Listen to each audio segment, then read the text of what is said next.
ಪಾಕಿಸ್ತಾನದ ಮೇಲೆ ಸಿಂಧೂರದ ಪ್ರತಿಕಾರ ಯಾವ ರೀತಿ ಇದೆ, ಅದರ ಪರಿಣಾಮಗಳೇನು ಅಂತಕ್ಕಂಥದನ್ನ ಬೆಳಗ್ಗೆಯಿಂದ ನಾನ್ ಸ್ಟಾಪ್ ಕವರೇಜ್ನಲ್ಲಿ ಪಬ್ಲಿಕ್ ಟಿವಿಯಲ್ಲಿ ತಾವು ನೋಡ್ತಾ ಇದ್ದೀರಾ. ಪಾಕಿಸ್ತಾನದ ಮೇಲೆ ಮಧ್ಯರಾತ್ರಿ ಭಾರತದ ದಾಳಿ ಯಾವ ಪರಿಪ್ರಮಾಣದಲ್ಲಿ ಮುಗಿಬಿದ್ರು ಅಂತಂದ್ರೆ ಈ ಇಡೀ ರಾತ್ರಿ ಕಾರ್ಯಾಚರಣೆಯ ಮಾಹಿತಿಯನ್ನು ಪ್ರಧಾನಿ ಮೋದಿ ಅವರು ಪಡ್ಕೊಂಡಿದ್ದಾರೆ. NSA ಮತ್ತು ಸೇನಾ ಮುಖ್ಯಸ್ಥರು ಪ್ರಧಾನಿ ಮೋದಿ ಅವರಿಗೆ ಮಿನಿಟ್ ಟು ಮಿನಿಟ್ ಬ್ರೀಫಿಂಗ್ ಅನ್ನು ಮಾಡಿದ್ದಾರೆ. ಪಾಕಿಸ್ತಾನದ ಮೇಲೆ ರಾತ್ರಿ ಯಾವ ಪ್ರದೇಶದಲ್ಲಿ ನಾವು ಹೊಡೆದಿದ್ದೀವಿ, ಎಲ್ಲಿಯ ತನಕ ನಾವು ರೀಚ್ ಆಗಿದ್ದೀವಿ, ಇಸ್ಲಾಮಾಬಾದ್ ತನಕ ಹೋಗಿದ್ದೀವಿ, ನಾವು ಪ್ರತಿಯೊಂದು ಮಾಹಿತಿ ಜೊತೆಗೆ ಪಾಕಿಸ್ತಾನದಿಂದ ಬಂದಂತಹ ದಾಳಿಯನ್ನು ವಿಫಲಗೊಳಿಸುವಂತಹ ಪ್ರಯತ್ನದಲ್ಲಿ ನಾವು ಸಫಲರಾಗಿರ್ತಕ್ಕಂಥದ್ದು, ಈ ಎಲ್ಲ ಮಾಹಿತಿಯನ್ನು ಪ್ರಧಾನಿ ಮೋದಿ ಅವರು ಪಡ್ಕೊಂಡಿದ್ದಾರೆ. ಮೋದಿ ಅವರ ಮುಂದಿನ ಪ್ಲಾನ್ ಆಫ್ ಆಕ್ಷನ್ ಏನು, ಇದೇ ರೈಟ್ ಟೈಮ್ ಅಂತ ಯುದ್ಧವನ್ನು ಕಂಟಿನ್ಯೂ ಮಾಡಿ ಪಾಕಿಸ್ತಾನವನ್ನು ಸದ್ದಡಗಿಸುವ ಕೆಲಸವನ್ನು ಮಾಡ್ತಾರಾ? ಎಲ್ಲರೂ ಸೇರಿಕೊಂಡು, ಮೂರು ಸೇನಾ ಮುಖ್ಯಸ್ಥರು, CDS, ರಕ್ಷಣಾ ಸಚಿವ ಮತ್ತು ಪ್ರಧಾನಿ ಮೋದಿ ಎಲ್ಲ ಸೇರಿಕೊಂಡು ದೊಡ್ಡ ಮಟ್ಟದ ತೀರ್ಮಾನಕ್ಕೆ ಮುಂದಾಗ್ಬಿಡ್ತಾರಾ ಅಂತಕ್ಕಂಥದ್ದು ಅದು ಬೈ ಈವ್ನಿಂಗ್ ಇವತ್ತು ನಮಗೆ ಗೊತ್ತಾಗುತ್ತೆ. ಇವತ್ತು ರಾತ್ರಿಯ ಚಿತ್ರಣಗಳು ಹೇಗಿರುತ್ತೆ ಅಂತ. ಯಾಕೆಂದರೆ ನಿನ್ನೆ ರಾತ್ರಿ ಒಂದು ಕಡೆ BSF ಕಾರ್ಯಾಚರಣೆ ಆಗಿದೆ, ಪಾಕಿಸ್ತಾನದ ಕ್ಷಿಪಣಿಯನ್ನು ಹೊಡೆದುರುಳಿಸಲಾಗಿದೆ.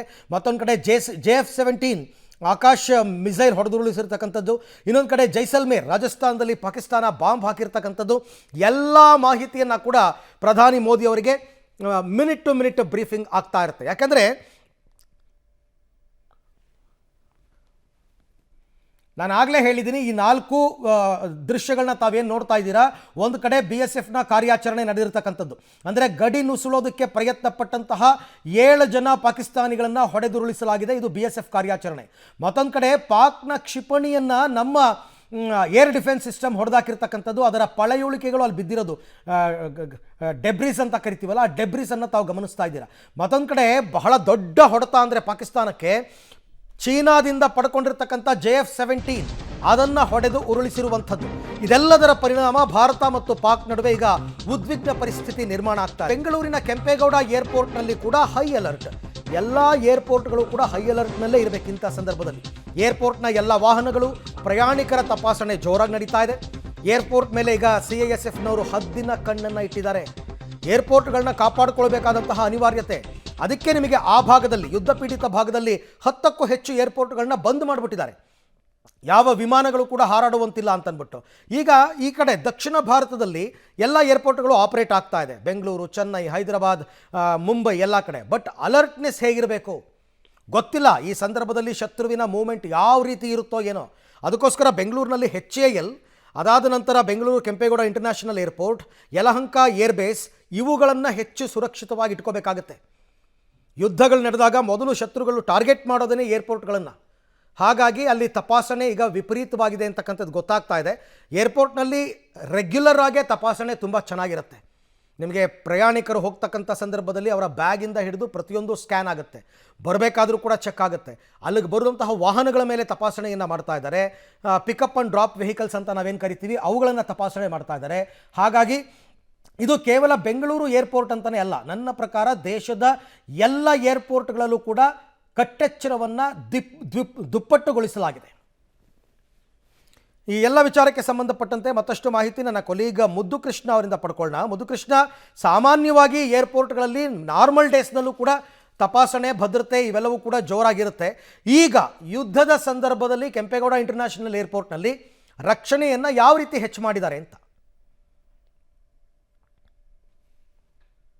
ಕೆಂಪೇಗೌಡ ಅಂತಾರಾಷ್ಟ್ರೀಯ ವಿಮಾನ ನಿಲ್ದಾಣ ಅಂದ್ರೆ ಸಾಮಾನ್ಯವಾಗಿ ಭದ್ರತೆ ಹೆಚ್ಚಾಗಿರುತ್ತೆ. ಆದ್ರೆ ಯುದ್ಧದ ಸಂದರ್ಭದಲ್ಲಿ ಯಾವ ರೀತಿ ಹೆಚ್ಚಾಗಿದೆ ಅಂತ ಹೇಳಿದ್ರೆ, ನೀವು ಏರ್ಪೋರ್ಟ್ಗೆ ಬರುವಂತ ಸಂದರ್ಭದಲ್ಲಿ ಎಂಟ್ರೆನ್ಸ್ ನಲ್ಲಿ ವೆಹಿಕಲ್ ಗಳನ್ನ ತಪಾಸಣೆ ಮಾಡ್ಲಿಕ್ಕೆ ಒಂದು ಚೆಕ್ ಪೋಸ್ಟ್ ಇದೆ. ಆ ಚೆಕ್ ಪೋಸ್ಟ್ ನಲ್ಲಿ ಇವತ್ತು ನಾರ್ಮಲ್ ದಿನಗಳಲ್ಲಿ ಯಾವುದಾದ್ರೂ 10 ವಾಹನಗಳು ಬಂದಾಗ 15 ವಾಹನ, ಒಂದು ವಾಹನವನ್ನ ಅವರಿಗೆ ಅನುಮಾನ ಬಂದಂತ ವಾಹನವನ್ನ ಮಾತ್ರ ಪರಿಶೀಲನೆಯನ್ನ ಮಾಡ್ತಾ ಇದ್ರು. ಆದ್ರೆ ಇವತ್ತು ಆ ರೀತಿಯ ಪರಿಸ್ಥಿತಿ ಇಲ್ಲ. ಬರುವಂತಹ ಎಲ್ಲ ವಾಹನಗಳನ್ನು ಕೂಡ ತಪಾಸಣೆ ಮಾಡ್ತಾ ಇರುವಂತದ್ದು CISFನ ಸಿಬ್ಬಂದಿ.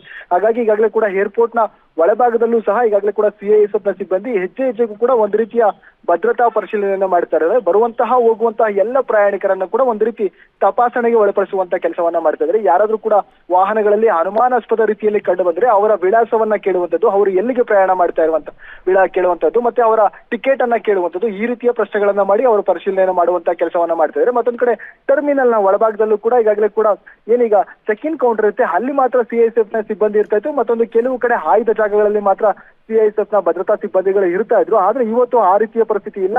ಈ ಟ್ಯಾಕ್ಸಿಗಳು ಓಡಾಡುವಂತಹ ಜಾಗ ಇರ್ಬೋದು, ಮತ್ತೆ ಬಸ್ ನಿಲ್ದಾಣ, ಈ BMTC ಬಸ್ ನಿಲ್ದಾಣ ಇದೆ, ಆ ಭಾಗದಲ್ಲೂ ಕೂಡ ಇವತ್ತು CISF ನ ಸಿಬ್ಬಂದಿ ಪಹರೆಯನ್ನ ಮಾಡ್ತಾ ಇದ್ದಾರೆ, ನಿಗಾವನ್ನ ಇಡ್ತಾ ಇದ್ದಾರೆ. ಮತ್ತೊಂದು ಕಡೆ ಏರ್ಪೋರ್ಟ್ ನ ಒಳಭಾಗದಲ್ಲೂ ಕೂಡ ಈಗಾಗಲೇ ಕೂಡ ಒಂದು ವೇಳೆ ಯುದ್ಧ ಆದ್ರೆ ಯಾವ ರೀತಿಯ ಮುಂಜಾಗ್ರತಾ ಕ್ರಮಗಳನ್ನ, ಒಂದು ವೇಳೆ ಅಪಾಯ ಎದುರಾದ್ರೆ ಯಾವ ರೀತಿಯ ಮುನ್ನೆಚ್ಚರಿಕೆ ಕ್ರಮಗಳನ್ನ, ಮುಂಜಾಗ್ರತಾ ಕ್ರಮಗಳನ್ನ ಕೈಗೊಳ್ಳಬೇಕು ಅನ್ನೋ ರೀತಿಯಲ್ಲಿ ಮಾಕ್ ಡ್ರಿಲ್ ತಯಾರಿಗಳನ್ನ ಕೂಡ ಒಳಗಡೆ ಮಾಡ್ತಾ ಇರತಕ್ಕಂತ ಮಾಹಿತಿ ಬರ್ತಾ ಇರುತ್ತದೆ. ಮತ್ತೊಂದು ಕಡೆ ಈಗಾಗಲೇ ಕೂಡ ಕೆಲವು ಯುದ್ಧ ಪೀಡಿತ ಬಾಂಬ್ಗಳನ್ನ ಹಾಕಿರುವಂತಹ ಅಪಾಯದ ಪ್ರದೇಶಗಳಿದೆ, ಆ ಅಪಾಯದ ಪ್ರದೇಶಗಳಿರುವಂತಹ ಏರ್ಪೋರ್ಟ್ ಗಳನ್ನ ಈಗಾಗಲೇ ಬಂದ್ ಮಾಡಿರುವಂತದ್ದು, ಅಲ್ಲಿಗೆ ಹೋಗುವಂತಹ ವಿಮಾನಗಳನ್ನ ಈಗಾಗಲೇ ಕೂಡ ರದ್ದಾಗಿರುವಂತದ್ದು. ಮತ್ತೊಂದು ಕಡೆ ಕೆಲವು ವಿದೇಶಗಳಿಂದ ಬರುವಂತಹ ವಿಮಾನಗಳ ಹಾರಾಟ ಕೂಡ ರದ್ದಾಗಿರುವಂತಹ ಮಾಹಿತಿ ಸಿಗ್ತದೆ. ಮತ್ತೊಂದು ಕಡೆ ಆಂಧ್ರ ಮತ್ತೆ ತೆಲಂಗಾಣದ ಕೆಲವು ಗಣ್ಯ ವ್ಯಕ್ತಿಗಳು ಕೂಡ ನಮ್ಮ ರಾಜ್ಯಕ್ಕೆ ಬರುವಂತಹ ಮಾಹಿತಿ ಇತ್ತು, ಆ ವಿಮಾನಗಳು ಕೂಡ ಈಗ ರದ್ದಾಗಿರುವಂತಹ ಮಾಹಿತಿ ಸದ್ಯಕ್ಕೆ ಸಿಕ್ಕಿರುವಂತದ್ದು.